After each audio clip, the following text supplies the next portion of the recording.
I'm D. Sham, and I hope you're having a wonderful Saturday. I always call this day Sanctified Saturday. It's a day that I choose to do things different because it's a day that is set apart. Just something that my wife and we do. Well, we have another exciting interview for you today. Ride with me as I ride with my cousin, and she goes in detail how this COVID-19 has affected her. Hi, I'm D. Sham. I'm riding with my cousin Sheila today, and I just wanted you guys to ride along as we kind of talk about COVID-19 and how it's affecting everybody. So, hey cousin, how you doing? I'm good, how are you? Good. So, you know, this COVID-19, it affects more than people physically. You know, I've noticed that it affects some people. They call it cabin fever. If you're by yourself for a long time, it affects you mentally. And then when you have a lot of conflicting information on the news, you get one report saying this, and then another report saying that. Kind of makes it difficult to find out who to trust. Right. How has it been for you, this COVID-19? Well, the COVID-19 pandemic has been, I think it's been trying on the whole United States, but for me personally, the trying part was just getting used to the safety measures that have to be in place, and it's not just in place for myself, but it's in place for others around me, making sure that my family is safe and the other families that I'm surrounded with are also safe. I tend not to go out. I tend to go to the grocery stores and stick to the guidelines of the gas and the grocery and back home. Like essential essentials that I need for my everyday life. Mm-hmm. But other than that, I haven't gone outside the scope. My sisters and I just have a pact that we wouldn't do that. So what we've been doing is just basically we FaceTime each other each day. Oh, wow. Make sure the family's okay, make sure everybody's where they're supposed to be, the nieces, nephews, everybody's, safe, and then we'll get in a group text. It's called our family text, and it encompasses everybody in there. So we'll start texting everybody, and everybody has to check in. If nobody checks in, we're sending a private message, why aren't you checking into the family chat? So that's basically how we handled it. Just to make sure the family's just intact, and if they needed anything, because not everybody is on the same financial level, so we just make sure they have their food, their necessities. Some of us, we gotta step it up a little bit for the other ones, and that's fine with us. When the COVID-19 hit, family members lost their jobs, so it impacted certain family members, then it didn't impact others. For me and my sisters, we work at school districts, so school districts are covered.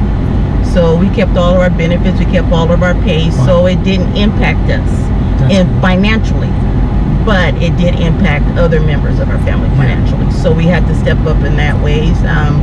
We've always been a family that is a giver. We're a free-spirited family. That's just our mantra. Family-wide. That's just what you do. So we just decided that we would dedicate, or actually donate, our food and supplies. We do it once a month, and we do Brawley Feed the Need. Wow. That feeds over, they said 50 people go there at least once a month. So we pick our Fridays and we deliver the food there, and that's just what our family decided. That's our contribution back to our community.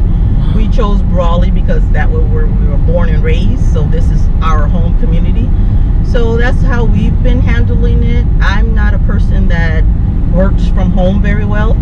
My home is my home. My home is my hub. You want to separate that? I separate the two, and I don't like them to cross over too much because peace of mind at home is everything to me.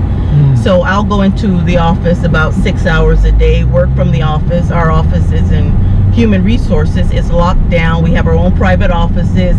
The maintenance department comes and sanitizes our offices every day, so we feel safe in there. It's not like we're in an open space. We don't have to have like specialized plexiglass, and you only can get in there by appointment. And once you get into that front lobby, you have to have your mask, you have to have you have your gloves on, you hand us what you need, and you're basically out. So you're out within 1 to 2 minutes. So we've decided internally in HR, this is how we're going to handle it to keep ourselves safe and to keep the employees safe.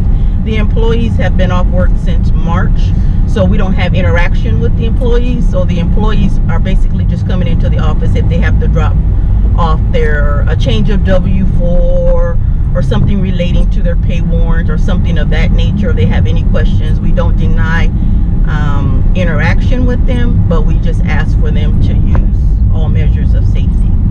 So that's just basically how we've chosen to handle it. It's been a good thing. My son lives in Denver. He participates with us. It's we get on our family chats. It's wow. You know, we have one nephew. He's in New York, and they got hit the hardest. Yeah. So we really chime in with him, and he's the one that needs our financial support because he's in New York and he worked at a gym and the gym's closed. Oh yeah. And they know he's working partially at Starbucks, but that's not going to cover all of his expenses. No. As a family, during these times, it's comforting to know that you have someone that will have your back during these times. So to me, I think that's very important. To keep the family supported is very important. To check on our parents, we come down here, check on our parents. That's important. So we just make sure everybody has what they need, and that comforts us during this time. Wow, that's wonderful. I mean, that's the whole reason I'm here to check on my parent. You know, my last parent that's still alive. To do what I can. You know, I know everybody has a life. Everybody's busy, but I think we shouldn't treat this thing lightly. And I like the way your staff treats the COVID. And I think that's the concern I have, is that people think, oh, it's Memorial Day, we can just run out and do what we want and congregate. No, there's a virus out there that's looking for you to drop your guard. Exactly. So you can be infected and you might recover it or you might die. Right. So I think our superintendent president, Dr. Martha Garcia, has done a great job. Good. She's really protective of the faculty, staff, students. We've taken every measures at IBC to make sure the students get their services on the internet. Staff got their services on the internet. We got additional compensation to work from home as far as providing us the additional software stipend. If we didn't have it, we went out and got it. The ability and the support of Imperial Valley College has been tremendously awesome. Wow. We're all blessed to work for the school districts. I know not all school districts are practicing, you know, the extra things to ensure that the students get it. We've now have the students on Wi-Fi. They can go out to the campus and park, and they'll have Wi-Fi services for the ones that don't have Wi-Fi services.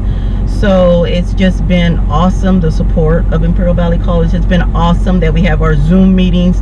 It's been awesome that we continue to do recruitment to hire faculty, but we just do it virtual. We do Zoom meetings. So it's been taking into account our current status plus the ones we're going to bring in. We have to protect the employees that we're going to bring in. So we've just basically been having Zoom meetings, and it's actually been working out very well. But we love the way it's going. The candidates appreciate taking their safety into consideration as a school district. So it's been awesome. It really has been awesome. Wow. Thank you, cousin. Well, thank you for sharing that with me and sharing our YouTube family. You're welcome. So that's what it takes, you guys. It takes that level of seriousness, commitment, and dedication so that you don't contract this virus. And it's not like they say. You can't just run around shaking hands, hugging, and meeting in large groups and not be affected. As you see, the numbers are not really going down. They're stabilizing in some areas, but in some areas they're going up. So we can see that social distance works. Wearing masks when in public, and you can't keep 6 feet of distance, that works. So you guys keep that to heart. Well, I hope you see how COVID-19 affects everyone. Thank you for enjoying our presentation. And as always, we would like for you to subscribe, to like, and share. Don't forget, hit the bell. That way you'll be notified of our next video. Have a blessed day.